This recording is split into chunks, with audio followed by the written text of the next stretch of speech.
Jesus Maria, quando eu te vejo,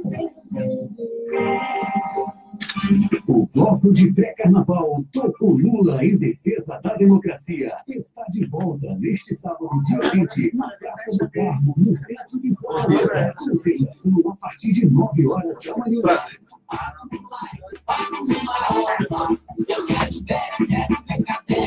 Se você está arrependido de ter ido às ruas de verde e amarelo e batido panelas para afastar a Dilma, está na hora de defender a democracia que os golpistas roubaram de você. Venha para o bloco Toco Lula em defesa da democracia. Não deixe eles ganharem de novo no tapetão.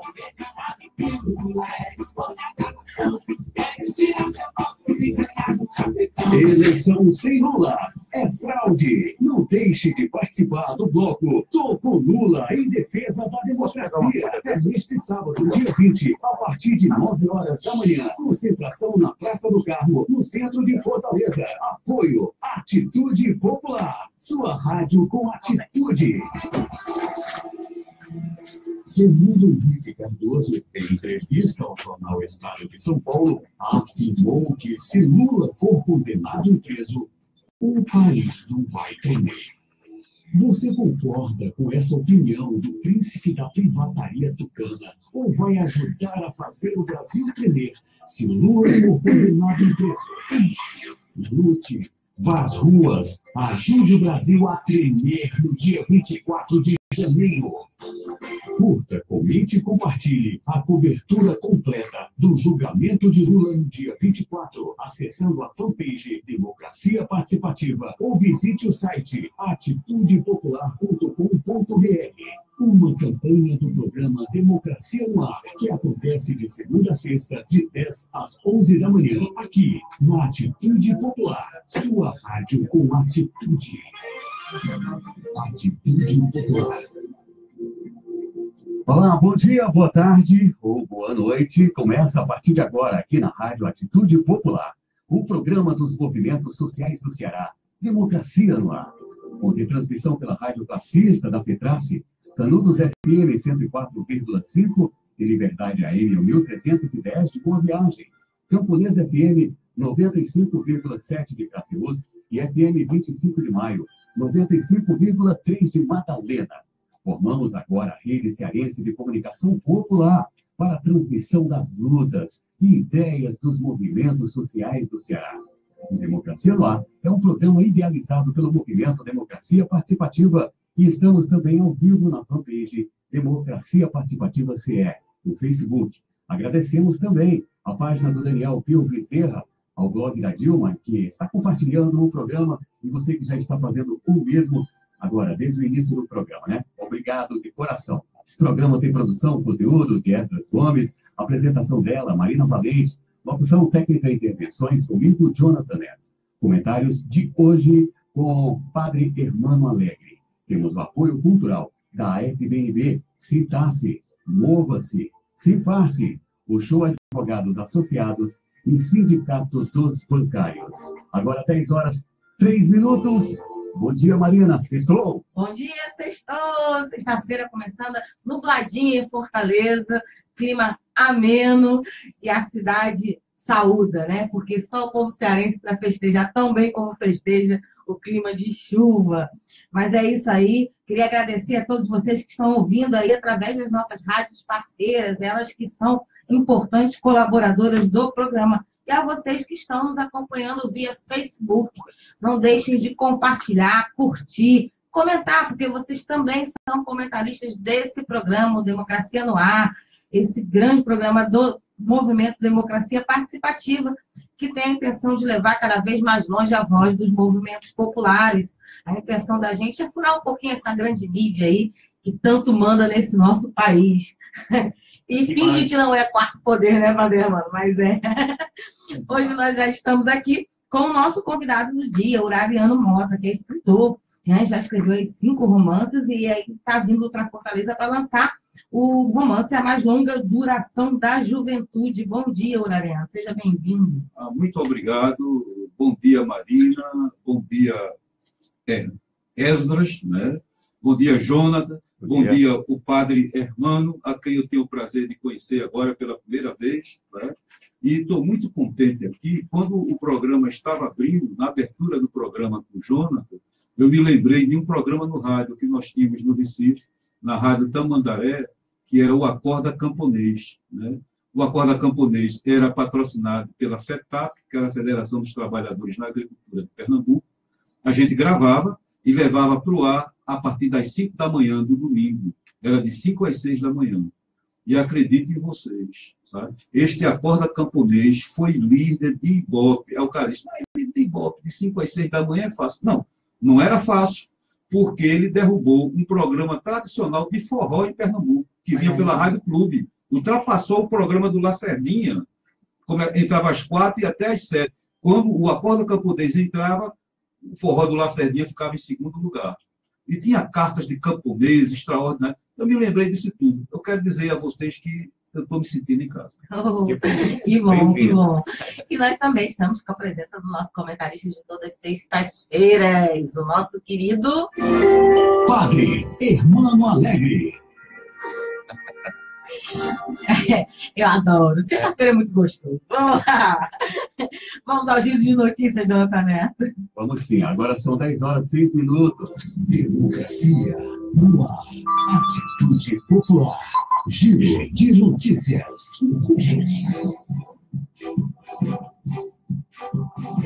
No dia 17 de janeiro, 45 indígenas do Acre e Rondônia, que representam 20 etnias diferentes da Amazônia, embarcam em um ônibus em direção ao Peru para ter uma audiência com o Papa Francisco.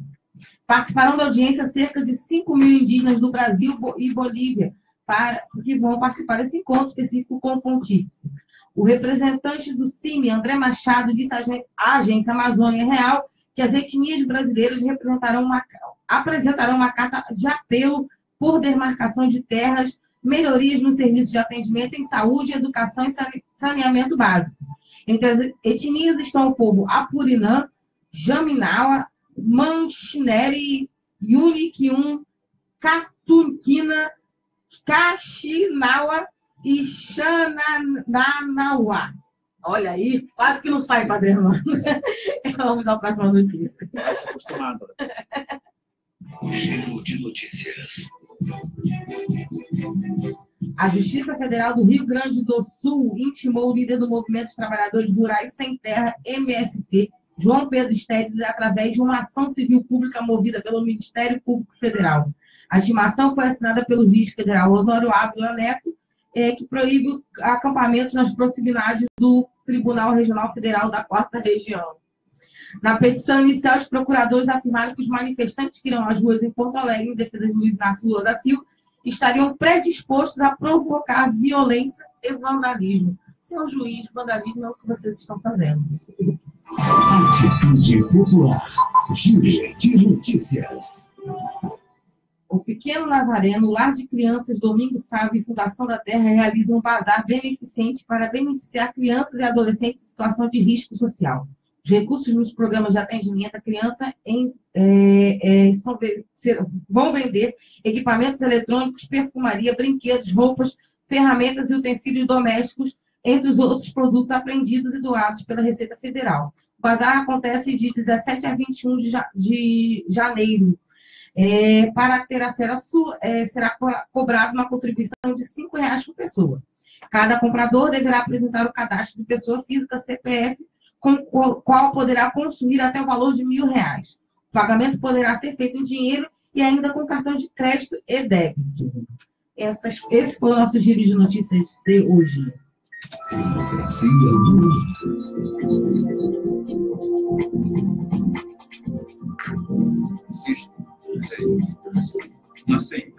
E antes da gente iniciar a entrevista, começa a circular nas redes sociais aqui dos cearenses, aqui de Fortaleza, algumas notícias muito tristes na noite de hoje. A gente não formatou ainda a notícia de forma mais oficial, mas eu gostaria de fazer um comentário sobre isso, e sem me alongar muito, porque é uma pessoa que não merece público.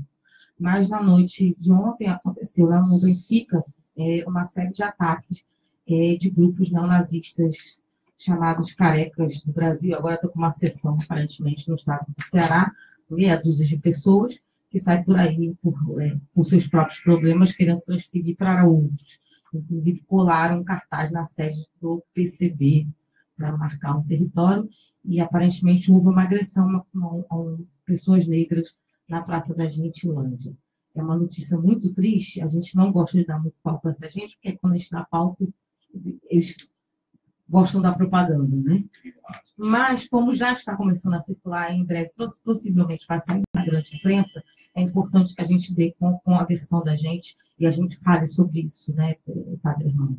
Eu queria até que você comentasse que tipo de pessoa é essa que sai do mundo para agredir outra. Aliás, que loiros de olhos azuis são esses cearenses, né? Para sair por aí no meio da Praça da Gentilândia agredindo pessoas, enfim, da forma como eles fazem, simplesmente por causa da cor da pele ou por causa da opção sexual. Eu acredito que eles mesmos revelam o rosto verdadeiro que eles têm dentro de si. Porque se uma pessoa não chega a entender o valor das outras pessoas, demonstra de não ter nada dentro, no sentido de acreditar em valores, acreditar numa convivência social e acreditar no valor que cada pessoa tem também diante de Deus, né? Eu acredito que situações como esta, por nós que somos sociedade, devem ser condenadas com todas as letras, porque nós queremos uma sociedade diferente. E, pelos poderes públicos, está na hora que o governador, que fala que é contra a violência, né, coisa desmentida pela estatística da violência do ano passado, que no Ceará morreram, em média, 14 pessoas por dia. Né? Então, que o governador faça valer a autoridade que ele diz de ter, que a gente acredita só quando vem. Eu lamento muito isso, ainda mais porque o Benfica é território de juventude, né? É um certo território livre das diversas tribos, né? E eu acho que o Benfica tem que resistir, acho que a sociedade tem que resistir, nós não podemos permitir esse tipo de coisa. Como eu falei, não gosto de fazer propaganda desse povo, mas é importante, como a gente tem um público progressista, a gente fazer o alerta, né, e fazer o alerta para que haja resistência e também dar toda a nossa total solidariedade aos companheiros do PCB, né, que são pessoas muito queridas, muito doces, e que têm toda a liberdade para a sua expressão política. Entre um comunista e um nazifascista, com certeza os comunistas são pessoas muito mais evoluídas. E humanas. Com certeza. Mas vamos lá, vamos à nossa entrevista de hoje. Vamos às boas notícias, né? A gente vai ter acontecer um lançamento da Associação Cearense de Imprensa, a nossa ACI, né, que vai, nesse sábado, o livro A Mais Longa Duração da Juventude, do pernambucano Uraiano Mota, que se encontra aqui nos nossos estúdios. E para conhecer um pouco do livro, a gente está aqui com ele e também com o nosso comentarista, o Padre Hermano. Vamos falar deste, que é o quinto livro, né, o quinto romance, e que ele está trazendo para a gente, que eu soube que foi um sucesso já os outros lançamentos em outros estados. Então, vamos todos primeiro à ACI, o livro vai estar sendo vendido a R$40, é isso, né? Isso. Vale a pena a leitura, a gente já esteve aqui com o nosso querido Paulo Verlaine conversando um pouco sobre ele com a gente, né? E aí, eu queria saber, primeiro é um romance, né? Ele não é um livro, ele é um livro que ele tem. Ele conta um episódio que aconteceu na ditadura, né? Mas ele é um romance. Então, eu queria que você contasse um pouco de onde surgiu essa ideia do romance, como ele foi trabalhando, como é que ele foi aparecendo para você, como é que esses personagens foram sendo apresentados na sua imaginação. Como é que você trouxe isso aí para a gente? Olha, Marina, primeiro do que tudo é o seguinte, sempre que a gente faz um lançamento de um livro, um lançamento de um romance, é como se você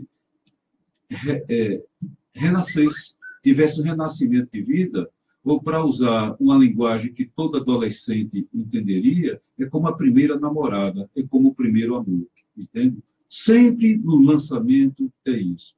Eu vim lançar este livro aqui por iniciativa do grande jornalista e escritor Paulo Verlaine, que, junto com a Associação Cearense de Imprensa, com Salomão de Castro, né, e a Anistia local daqui do Ceará, entendeu? Promoveram. Agora, vamos ao romance. Este romance, ele não conta bem um episódio. Ele conta muitos episódios da ditadura. Por quê? Ele procura narrar, eu não sei se consegui isso, né? Ele procura narrar a juventude que eu conheci e vivei no Recife, mas não pensem só por isso, que é uma coisa local, localista. O prefaciador do romance, o jornalista José Carlos Rui, ele muitas vezes escreveu para mim: eu estou lendo o romance e estou vendo a minha juventude em São Bernardo do Campo, sabe?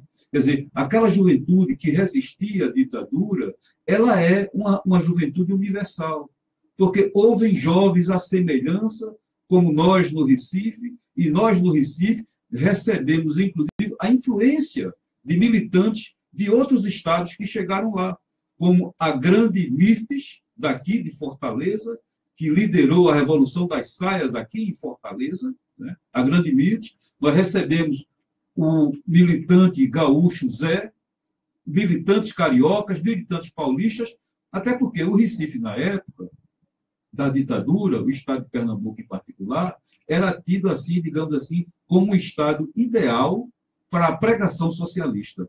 Por quê? Porque o golpe que houve interrompeu um governo popular, o governo de Miguel Arraes, o cearense Miguel Arraes, fez seguramente o maior governo popular que o estado de Pernambuco teve até hoje, entende?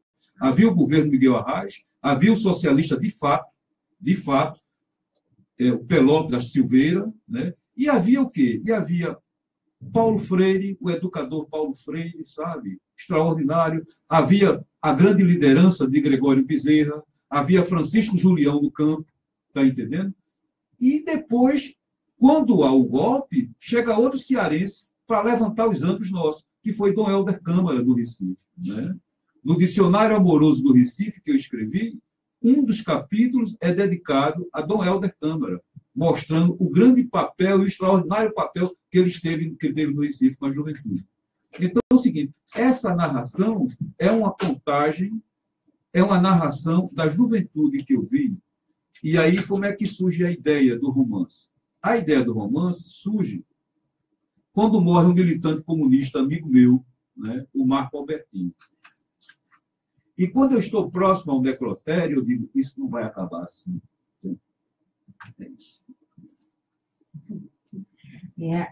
A gente, bom, já está com um comentário aqui, Padre Irmão. Adivinha, sua irmã já nos saudando aqui, novamente. Italiano não é comigo, não é minha praia. Leia aí o comentário. Ela está sempre ligada. Ô, fãzoca do irmão. Ela escreveu aqui: olha, estou revendo você de novo. Olha esse programa como importante. Chega até a Itália. Chega. E ainda serve para pessoas matarem saudades. Isso é importante. Muito bacana. Braiano, eu queria que você falasse um pouquinho mais da personagem que foi inspirada na Mirtes. Que contasse para os nossos ouvintes quem é a Mirtes no livro e quem é a Mirtes. Olha, a Mirtes real é a Mirtes Semeraro, né? Mirtes Semeraro, ela era a liderança da UBS, que era a União Brasileira de Estudantes Secundaristas, né? E chegou no Recife. Quando ela chegou no Recife, o contato que eu e outros militantes tivemos com ela baixou como baixa uma estrela riscando no céu, porque ela era uma jovem profundamente eloquente, era uma agitadora, e várias vezes ela, em discussão, ela se inflamava e dizia: eu sou subversiva. Eu só dizia: que é isso? Eu sou subversiva, pode dizer, eu não quero outra coisa, não. Eu tenho que virar esse mundo que está muito injusto de cabeça para baixo. Eu sou uma subversiva, pode escrever. Então, ela levantou os ânimos, e é uma coisa interessante o seguinte, Maíra, que numa sociedade machista, como é a sociedade nordestina, como é a sociedade pernambucana, a gente via na Mirtes uma liderança natural, em que a gente se sentia orgulhosamente liderado. Orgulhosamente liderado. E a maioria de nós era mais do que orgulhosamente liderado. Tinha uma paixão por ela. Era uma paixão. É claro que era uma paixão platônica, né? Que não podia ser realizada, infelizmente, contra a nossa vontade. Mas a maioria de nós era apaixonado por ela. Entende? Não ela exatamente, mas ela serve de modelo para Selene no livro. Selene é uma agitadora que chega no Recife e tem seguramente traços calcados em cima da Mirtes Real, né? A Mirtes Real. Antes, com Mirtes, tinha acontecido um outro problema. Vê que coisa é interessante a literatura e a arte. No romance Os Corações Futuristas, havia outro personagem calcado nela, mas só que o personagem não tinha o nome de Mirtes, tinha o nome de Cíntia, né? E aí, quando ela leu aqui em Fortaleza o romance, ela telefonou para mim lá para o Recife e disse: me diga uma coisa, de onde foi que você tirou esse nome de Cíntia? Eu disse: sinceramente, não sei. Eu olhei, ela só pode ter cara de Cíntia, não pode ter outro nome, não. É Cíntia. Mas saiba você que Cíntia é o nome da minha primeira filha, que eu tive clandestina na Zona da Mata de Pernambuco. A primeira filha de Mirtes chama-se Cíntia. Como é que você podia adivinhar? Eu digo: eu não adivinhei, eu não sei o que foi que houve. Mas para mim você era Cíntia. Pois é, eu pensei que alguém tivesse me falado. Eu nem sabia que ela tinha filhos e nem sabia que ela tinha dado à luz a criança na Zona da Mata de Pernambuco. Quer dizer, essa é a Mirtes Real e tem a sua correspondência, digamos assim, literária. O que eu sei é que Paulo Verlaine, quando leu o romance, logo na primeira lente, eu identifiquei logo a Mirtes. Correr. Ela foi uma personagem muito forte na sua vida, então. Foi, em nossas vidas. Realmente deixou marca. Padre Hermano, quer fazer algum comentário sobre essa época, sobre a importância desses ímpeto de juventude de mudar as coisas, né? Que foi tão forte naquele momento? Olha, se fosse fazer todos os comentários que me vieram na cabeça, agora escutando Mariano falar desse romance, eu ficava aqui até meia-noite. Mas, olha, em primeiro lugar, eu sinceramente sinto a necessidade de agradecer, sabe, Mariano Mota por esse romance, porque parece como você adivinhou o nome da Cíntia, você está adivinhando até o momento de lançar esse livro, né? Porque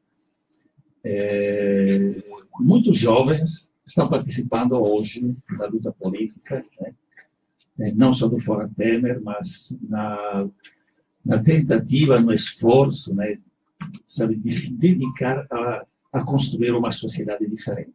Então, talvez esse romance possa ajudar essas pessoas a sentir que estão no caminho certo e talvez despertar alguém que ainda ficará olhando para o céu, né, olhando para o seu umbigo e deixa as coisas acontecer, sem reparar o que está acontecendo de trágico no nosso país.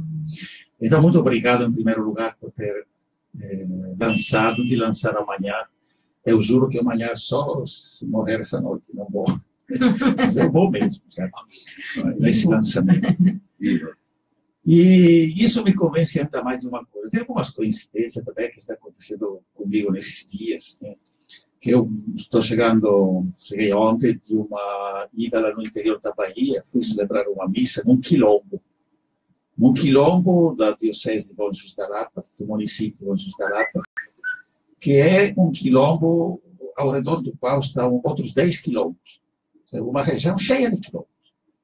E, sabe, celebramos uma missa lá, foi uma maravilha, né? Uma religiosa que quis celebrar os 50 anos de vida religiosa, não numa catedral, num convento, numa igreja maravilhosa, lá no meio dos negros, em que ela trabalhou mais de 20 anos. Achei fantástica a ideia. Sabe? E mais fantástico aquilo que me aconteceu, porque conversando com as pessoas, né? Em primeiro lugar, dizem: bom, aqui nós começamos 300 anos atrás. Oh, meu amigo, nós 300 anos atrás. Quer dizer, você percebe a continuidade de uma luta. Depois, quando eles dizem que lá na Bahia tem mais de 700 quilômetros, e que no Brasil tem mais de 3.070 quilômetros já registrados, reconhecidos como quilômetros. Então, você diz: como é que tem gente que diz que a nossa história aqui do Brasil é uma história onde não houve resistência à escravidão, se aceitou passivamente. Quando os índios, por exemplo, preferiam morrer do que ficar como escravos, os índios construíram 3.070 quilombos, reconhecidos até hoje, quem sabe quantos ainda existem. Né? E como é que se diz que a ditadura, né, foi uma coisa tranquila para alguns, quando houve todas essas lutas, e esse livro seu, Ouraviano, olha, eu espero que ajude as pessoas a perceber que todas essas lutas que teve no passado são lutas de hoje. Em um certo ponto lá, eu falei, sabe? Isso. Eu espero que 2018 transforme o Brasil num grande quilombo. Porque os antepassados, eu falei lá isso, os antepassados dos nossos irmãos, amigos, companheiros quilombolas que estão morando aqui nesses quilombos, são também os nossos antepassados. O que eles tinham no coração, o desejo de liberdade, de construir a paz, de construir uma vida digna, é o mesmo que nós temos hoje. Isso que se passa dos antepassados até os nossos dias. E toda vez que um grupo de estudantes, de jovens, de operários, ou seja qual for a categoria, constrói uma luta nova dentro dessa realidade, é um outro quilombo que nasce. Sabe? De outro jeito, mas são quilombos no sentido que é o desejo de liberdade, de renovação da sociedade. Né? Tomara que o Brasil se torne esse ano um grande quilombo. Vou começar agora desses dias próximos. Tomara. Um grande quilombo chamado Brasil. Precisamos. Muito bom, muito bom. Eu já estou anotando esse título aí para um artigo, com certeza. Precisamos de muita resistência mesmo. Eu vou dar o nosso break, mas depois eu também queria perguntar um pouco sobre a resistência que alguns padres fizeram dentro da igreja ainda fazem, né? A gente ouviu essa notícia aqui do Papa, que vai receber os índios, né, que vão entregar a carta pedindo demarcação. O Ouraviano falou da questão da resistência da igreja na ditadura, porque parece que alguns companheiros que dizem ter mais fé andam se trocando um pouco com a ditadura militar, e a gente precisa dar um recado para eles. Mas depois do nosso break.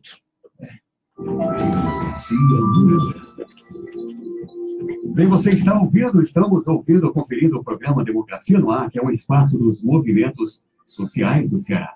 Temos o apoio cultural da FBNB, Mova-se, Sintaf, Sinfarce, o Show Advogados Associados e Sindicato dos Bancários. Estamos ao vivo nas emissoras Atitude Popular, Rádio Classista, Liberdade AM de Boa Viagem, Camponesa FM de Crateús e 25 de Maio FM de Madalena.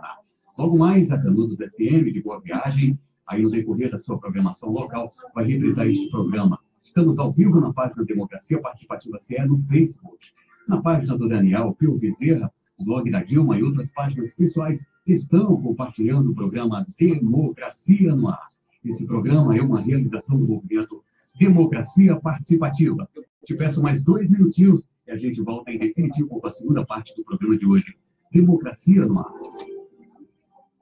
Atitude Popular. Jornalismo com atitude.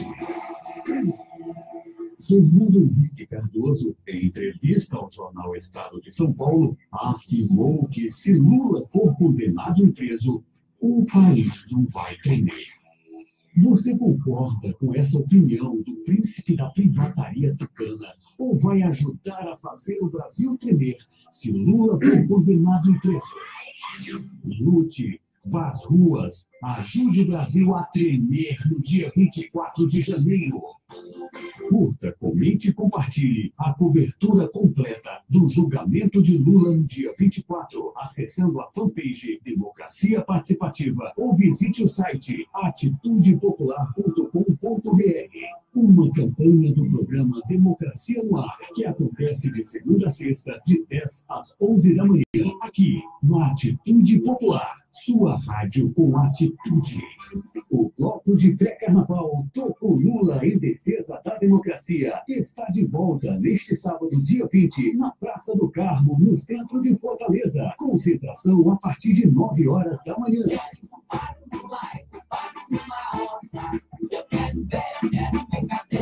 Se você está arrependido de ter ido às ruas de verde e amarelo e batido panelas para afastar a Dilma. Está na hora de defender a democracia que os golpistas roubaram de você. Venha para o bloco Tô com Lula em defesa da democracia. Não deixe eles ganharem de novo no tapetão.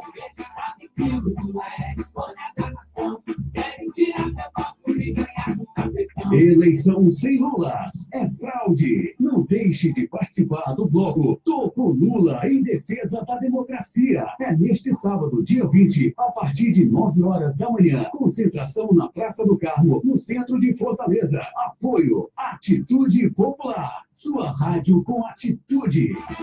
Atitude Popular. Sua rádio com atitude. 10h30, segunda parte do programa Democracia no Ar. Está no ar. Marina? Opa, obrigada, Jonathan Neto. E programação quente nesse centro da cidade nesse sábado. Então é isso. É 9 horas lá no bloco Tô com Lula, né? E 10 horas no lançamento do livro do Ariano na CI. Tudo lá no centro da cidade. Depois é só cair para a Boemia, né, Paulo Bernardo? Tranquilo, é tudo no centro de Fortaleza. Várias programações para você, que é uma pessoa progressista e que defende o seu país. É tranquilo, é uma programação que vale a pena curtir. Mas, irmão, a luta e a resistência dos padres progressistas na ditadura, que foram muitos deles ligados à teoria da libertação, né? Que tiveram uma participação ativa naquele período histórico, e alguns estão tendo, nesse período histórico aqui, uma participação também intensa na luta desse novo golpe que nós estamos recebendo. Eu queria que você falasse sobre isso, porque a gente, infelizmente, está vendo uns companheiros de várias religiões, mas da católica também, que dizem ter fé, vindo com essa ideia de que a ditadura só pegou vagabundo, que era para ter isso mesmo, que não tinha nada a ver, né, a gente que anda errado, né, que não teve tortura. Eu já ouvi essa, que não houve tortura. Esse tipo de ideia meia torta, que eu acho que era importante a gente falar o que houve, né? E falar que, inclusive, nós tivemos pessoas como o Freitito, né? Que sofreu, para o povo achar que não é por aí que a banda toca. Então, eu queria que você falasse um pouquinho sobre isso. Bom, isso me coloca uma questão, sabe, que estava pensando nesses dias, que a história do Brasil deve ser reescrita total.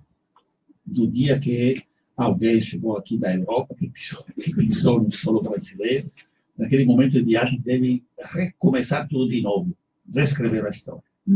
Porque é tão falsa, tão, sabe, escrita olhando o lado dos poderosos, dos grandes, dos interesses das multinacionais, né, dos banqueiros até hoje, né?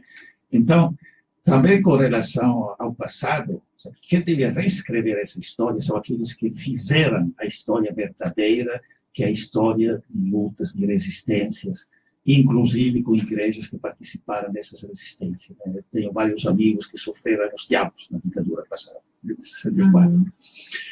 E deveria, sobretudo, ajudar essa história reescrita, sabe, as pessoas de hoje, os jovens de hoje, nas escolas, perceber o conteúdo verdadeiro daquilo que foi as lutas populares, as resistências, e, sobretudo, a perspectiva da sociedade que nós queremos, sociedade diferente. Tem um livro que eu estou lendo, olha, coincidência também, do Gessé Souza, né, que é fantástico, esse sociólogo. É o terceiro que ele escreve depois do golpe de 16, o terceiro. E chama A Elite do Atraso, em que ele analisa como nós hoje não estamos num estado patrimonialista. Estamos ainda num estado que é marcado pela casa grande e sem sala. Quer dizer, nós já estamos no tempo da escravidão, com cabeças no poder, que é quadrilhas escravagistas, e o sinal mais evidente é o dono de escravo. Tinha interesse para os escravos? Não, só que produzisse para ele, acabou. Tinha todos os poderes que queria. O desinteresse, o desprezo das massas populares, hoje é a mentalidade escravagista que ainda existe. E agora, você falou dessa presença dos membros de igreja contra as ditaduras do passado. Olha, eu me alegro de ver que também hoje isso existe. Existe porque nós temos muita gente também de igreja que não está de olho tampado, né, tapados para não perceber o que está acontecendo. Mas, ao mesmo tempo, me dá muita raiva e tristeza ao mesmo tempo, de perceber que tem gente, sabe, que vive assim, sabe, num clima assim, de aquela espiritualidade besta, deixa de dizer a palavra, né, que te afasta da vida. Sabe, uma espiritualidade que te afasta da vida é hipocrisia. É uma espiritualidade dos pagãos, não é uma espiritualidade do cristão. Jesus Cristo é a maior pessoa que tinha espiritualidade se deixava levar porque pelo Espírito do Pai, que queria paz, que não queria sofrimento, não queria marginalização. Então, ou essas pessoas, também de igreja e não de igreja, que estão nesse clima ainda que não sabem o que está acontecendo, está na hora de acordar, né, amigos? Vamos, vai comprar esse livro. Eu já dei 10 livros de presente, só para vocês saberem quanto eu dou valor a esse livro do G.C. Souza, a elite do atraso, essa elite assassina, vamos dizer a palavra certa, a elite assassina que mata velhos, cortando a aposentadoria, mata jovem, cortando a possibilidade de escola, cortando a possibilidade de trabalho, mata mulheres grávidas, que dizem que os outros são abortistas, mas eles são os abortistas, porque mata mulheres grávidas porque não têm força física de levar ao final uma maternidade, uma gravidez, porque não tem hospital, não tem remédio, não tem consulta. Então, vamos abrir os olhos, gente, pelo amor de Deus. Então, eu espero que esse livro do Uraniano, sabe, tenha muito sucesso, que ajude a juventude a ler, a pensar e a acreditar. Uraniano, eu também queria que você explicasse para a gente o título do livro, A Mais Longa Duração da Juventude. Pois é. O que representa antes de explicar o título do livro, deixa eu fazer uma observação de passagem e rapidinho. Ouvindo o padre Hermano falar, eu me lembrei de imediato de um padre espanhol que eu conheci em Jaboatão, que tinha um trabalho extraordinário com jovens que moravam nas ruas. Era o padre Ramiro, que depois foi estupidamente assassinado. Sabe? Era um homem... Eu entrevistando o padre Ramiro para um programa que a gente tinha no rádio, Direitos Humanos, o Violência Zero, eu disse, padre Ramiro, eu acho melhor terminar essa entrevista. Eu disse, por quê? Porque eu sou ateu e o senhor está já me convertendo. Por favor, eu vou sair daqui convertido. Por favor, sabe? E ele tinha histórias extraordinárias com jovens que ele colhia na rua e reeducava numa cooperativa que se chamava Comunidade de Pequenos Profetas. Era coisa assim. Padre Ramiro, um espanhol extraordinário. Eu vendo o padre Hermano falar, me lembrei dele de imediato. Sabe? A outra coisa que tem é a seguinte: o título, A Mais Longa Duração da Juventude.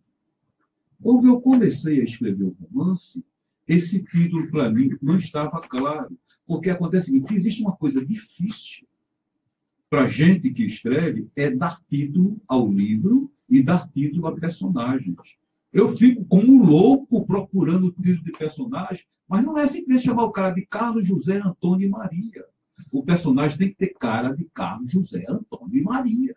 Sabe? O livro, quando nasceu, era mais ou menos A Procura do Terrorista. Aquele terrorista que a ditadura militar dizia que eram os subversivos. Né?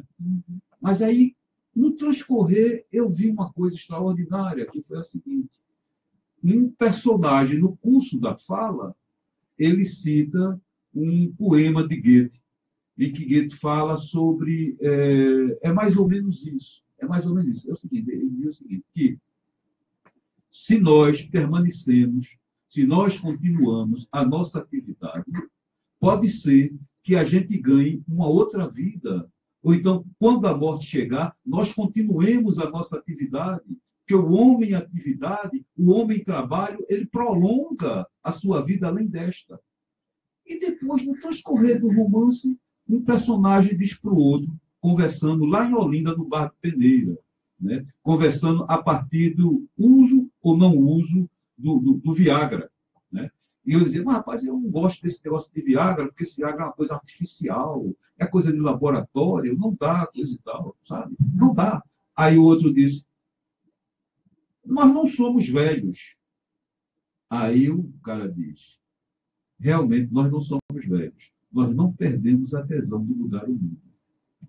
Então, quando ele diz isso, a tesão de mudar o mundo, então eu notei o seguinte, que isso era uma juventude que permanecia nos cabelos brancos como uma revolta contra a biologia, sabe? A biologia burra, estúpida, diz que as pessoas nascem, envelhecem e morrem. Mas não é bem assim. Ou como diria Jean-Luc Godard no filme lá, começo, meio e fim, mas não exatamente nessa ordem. Entende? Então é o seguinte, há um prolongamento da juventude nesses idosos rebeldes, nesse jovem que nós temos aqui, do padre Hermano, entende? É um jovem, entende? Então, o que é que acontece? A iluminação fundamental quando o narrador está à procura dos seus amigos de juventude e começa a fazer aquele balanço negativo, né? Um está em cadeira de rodas, outro faleceu, outro está doente. Onde é que estão eles? Onde é que está essa gente? E aí vai passando uma passeata de estudantes dirigindo-se ao Palácio do Governo, reclamando mais educação, mais professores, mais verbas para a educação. E passa um abaixo-assinado. Aí percebe, os jovens que eu procuro estão aí. Eles dão a mais longa duração da juventude, sabe? É como, comparando mal, aquele gibi do fantasma, em que morria um fantasma, o outro substituía, certo? Substituía. Então, aqueles militantes que estão caindo, eles estão sendo substituídos por estes jovens, ao mesmo tempo que os militantes que sobreviveram, que estão com os cabelos brancos, eles continuam com tesão de mudar o mundo.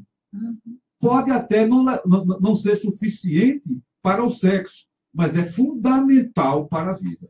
Olha, que lindo, Hermano, essa coisa da juventude é muito forte, né? A gente aprende mesmo com aqueles que vieram antes, pelo exemplo dos bons militantes, pelo exemplo de vida daqueles que nos antecederam.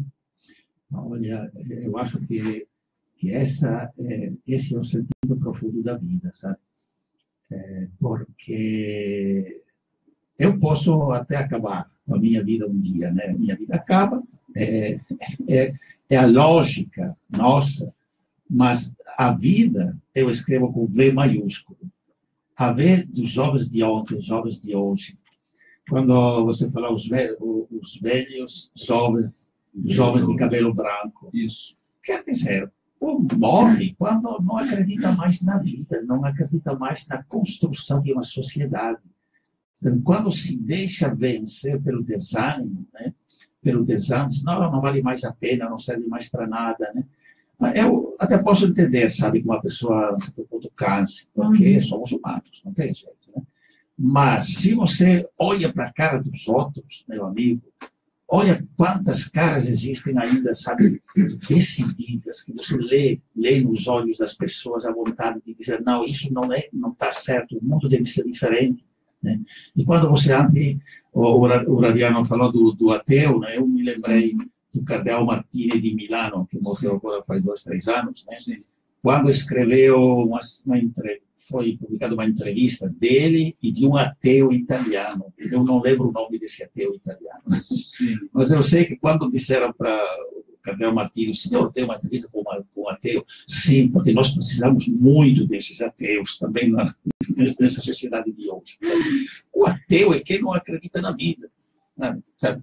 Porque, sabe, se você quer construir o mundo, oh meu Deus do céu, essa é a verdadeira religião. A religião não é, sabe, algo das velas, mas é a prática. Não aqueles que dizem Senhor, Senhor, mas aqueles que fazem. O que é que Deus quer? Se eu digo que acredito em Deus, o que é que Deus quer?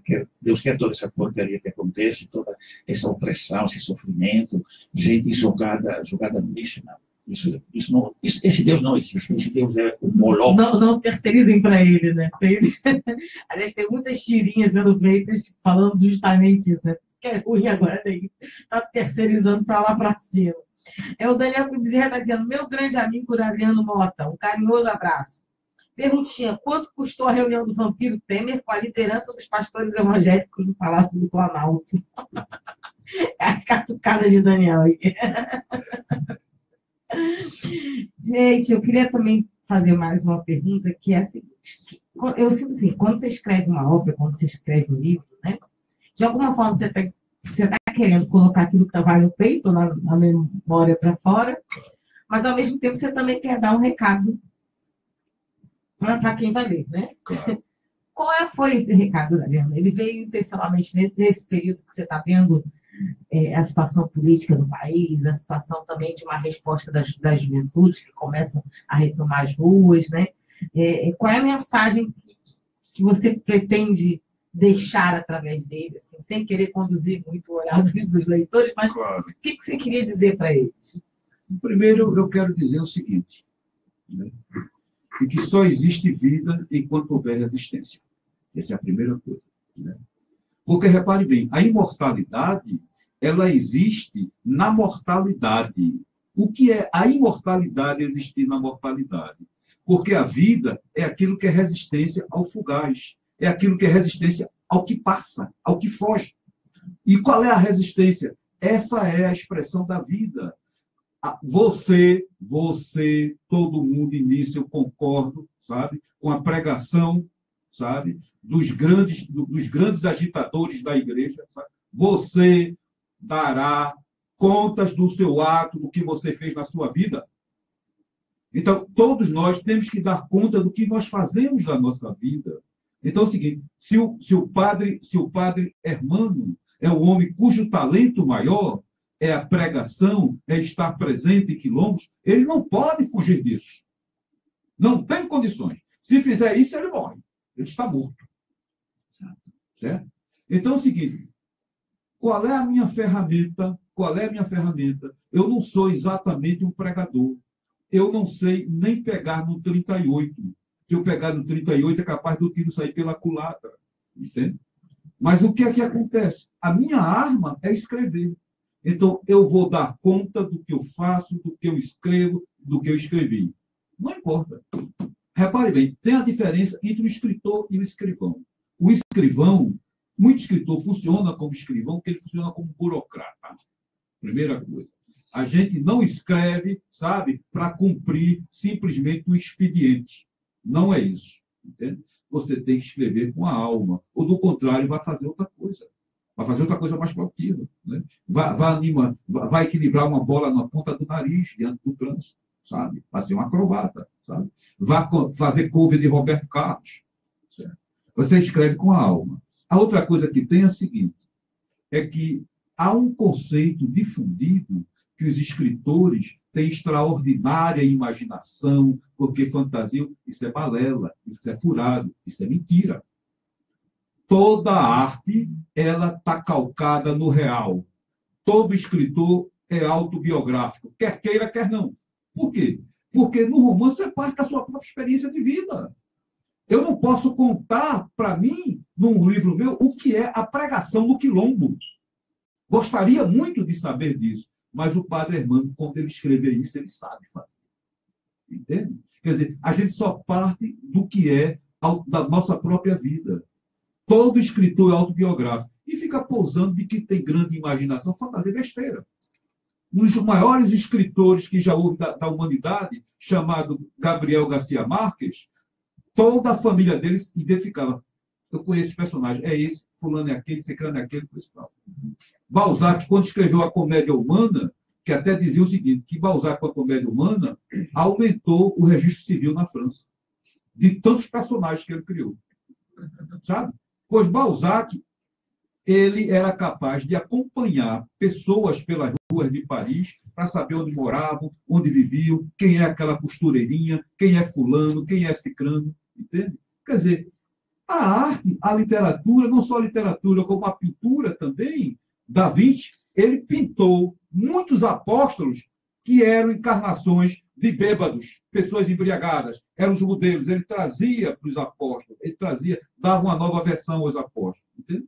Então, essa é, a gente poderia dizer o seguinte, as pessoas dizem o seguinte, que a história da minha vida daria um romance, mas eu acho o seguinte, a história de qualquer um de nós dá um romance. O homem que está na esquina ali vendendo na padaria, sabe? A mãe que está sozinha em casa agora, a vida dela dá um romance. Tem que ter apenas uma pessoa que vá lá e escreva e que saiba narrar a sua vida. É isso. Olha, eu escutei mais de uma vez pessoas em tantos lugares do Brasil, porque quando você se aproxima, começa a conhecer, começa a contar o que aconteceu na vida delas, quantas pessoas disseram essa frase, padre? A minha vida foi um romance. Quer dizer, sabe? Se você olha a pessoa que passa aí como, sei lá, um boneco que passa outro, né? Mas se você olha a cara da pessoa, diz, peraí, quero falar com você. Se você começa a falar, aí que sai, de fato, essa verdade que você falou agora. A vida de cada pessoa é um romance. Por isso que quando nós estamos nessa briga para mudar a sociedade, para não aceitar uma ditadura, nós sabemos que colocamos valores no romance da vida de cada um, para que não seja um romance de sofrimento, de tragédia, mas seja um romance de amor, de felicidade, um romance em que a pessoa se sente, de fato, realizada como gente, com aquilo que ela acredita. A vida é um romance, a gente quer que esse romance seja mais amoroso, mais felizes, mais bonitos, né? Não de sofrimento, de tragédia. A Delânia Benevides está dando bom dia para todos vocês. Bom dia, Delânia. Seja bem-vinda. Eu queria perguntar outra coisa para vocês, um pouco fugindo da temática. Esse momento político, como é que está a juventude? Como é que está a cabeça da juventude? Como é que vocês estão enxergando o caminho que ela está traçando, né? Enfim, como é que vocês enxergam e também fazem um paralelo desse momento com o período da ditadura, né? Porque nós estamos vivendo cada vez mais perda de direitos, né? Eu fico com a sensação que a gente está já numa máscara de democracia faz um bom tempo e que talvez a gente não esteja percebendo como a gente não percebeu no período que antecedeu 64 e nos primeiros anos da ditadura, de que a coisa estava ficando feia e a gente continuava com aquela máscarazinha e aí a gente está aqui agora, talvez, nas vésperas de um julgamento que acaba, né, com todo o arcabouço judiciário desse país, né? Então, eu queria que vocês fizessem esse paralelo, pudessem fazer essa reflexão. Primeiro é o seguinte, você veja que coisa interessante. A gente tem que lutar permanentemente contra a desesperança, porque a desesperança é o desespero. Certo? A gente tem que lutar contra isso. E, ao mesmo tempo, é verdade, a gente é obrigado a dizer, existem pessoas militantes, que foram militantes, que estão caindo na desesperança. E o que é que acontece? Qual é o mal que isso dá, de cair na desesperança? É que o seu corpo somatiza. Você começa a adoecer, você começa a ficar mal, você começa, sabe? É câncer, é o diabo a quatro. Há exemplos até de ex-militantes que se suicidaram. Eu estava contando ontem para Paulo Verlaine. Um grande médico de João Pessoa jogou-se lá do edifício na praia de Tambaú. Entende? Um grande médico. Isso é a desesperança encarnada em pessoas. Entende? A gente tem que lutar contra isso. Ao mesmo tempo, tem a gente que viveu esse período da história, a gente tem o dever de falar sobre esse período. Porque a ditadura não só não morreu, como os torturadores continuam impunes, como ainda tem os canalhas que acharam de colocar um bloco lá em São Paulo, o bloco do DOPS, ou coisa que o valha, entende? De torturadores. Quer dizer, a gente tem esse dever. E eu acho até, cada vez mais, que o escritor ele tem que exercer o seu papel de educador, sabe? Através do que escreve, através do que ele fala. Só interrompendo. E o campo progressista tem que fazer o papel de se formar, porque precisa ler esse tipo de livro, precisa voltar para os cadernos, precisa voltar a aprender as coisas, não é sentar numa plenária, tirando selfie, mexendo no celular, olhando para o teto, acabar escorrendo no canto da boca, sem nem ler um livro depois. Quer ser militante, quer ser dirigente sindical, quer ter compromisso, perdão de interromper, mas tem que se formar. Fez muito bem, você falou muito bem. Eu passo agora a palavra. Eu não passo, não. O padre Hermano já tem a palavra. Eu não passo. Eu estava pensando aqui uma coisa, né? Que amanhã você vai lançar o seu livro. Né? E depois, onde é que vamos comprar? Porque amanhã você pode comprar, mas Sim. Qual é a livraria? As livrarias? Não, são o lançamento será amanhã, os volumes estão lá, e eu disse a Paulo, se houver, não estão em livraria agora, porque o livro foi publicado por uma editora, sabe, Litera Rua, e acredite você, padre, escreve, hoje no Brasil, as editoras estão dominadas. Esse romance, ele encontrou, até a última hora, ele ia ser publicado pela Companhia das Letras.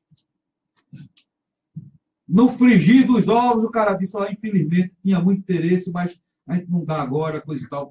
Entende? Por quê? Porque esse romance, ele acredita na luta e não fala dos militantes históricos, sabe? Para apontar as feridas deles. Essa é a ferida. Porque há até quem publique livros sobre a ditadura, mas publica como?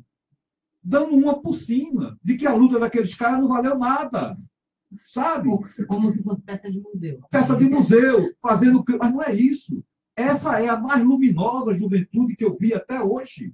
Grandes quadros, grandes pessoas.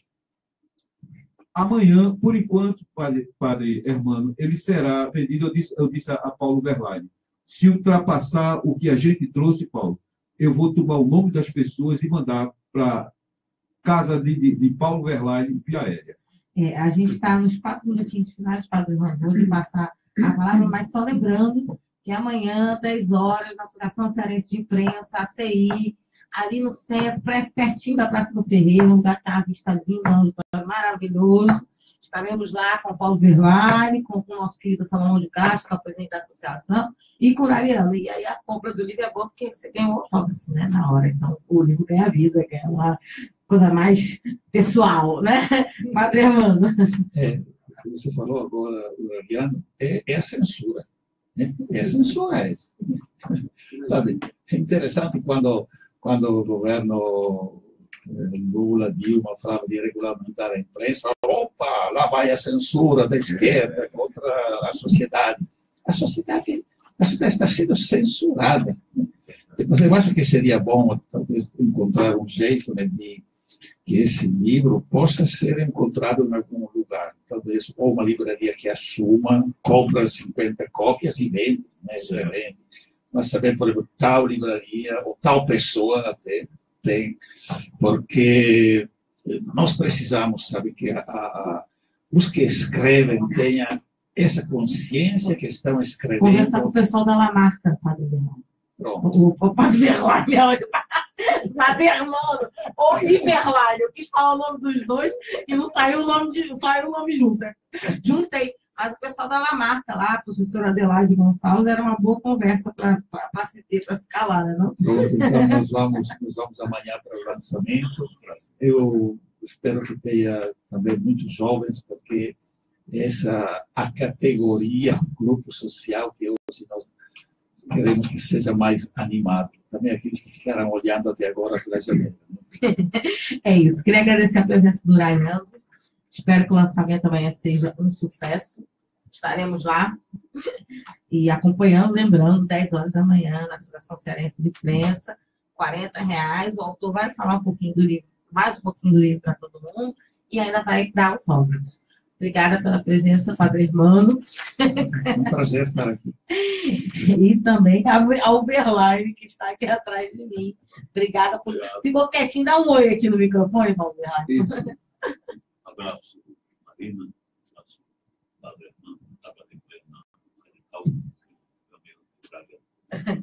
Pronto. O Verlaine se manifestou. É isso aí, até segunda, minha gente. Muito obrigada pela audiência, pela participação de vocês. É com você, Jonathan Neto. 11 horas em ponto. Nós acabamos de conferir o programa Democracia no Ar, que é um programa dos movimentos sociais do Ceará.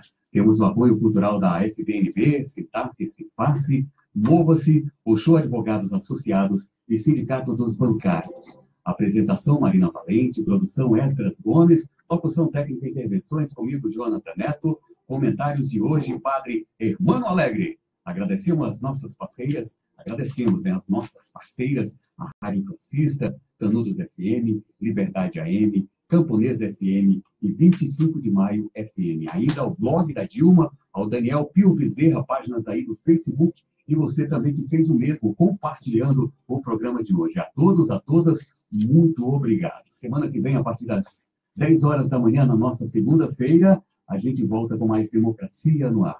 A todos e a todas, bom final de semana e até lá.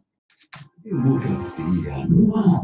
Atitude Popular. Sua rádio com atitude.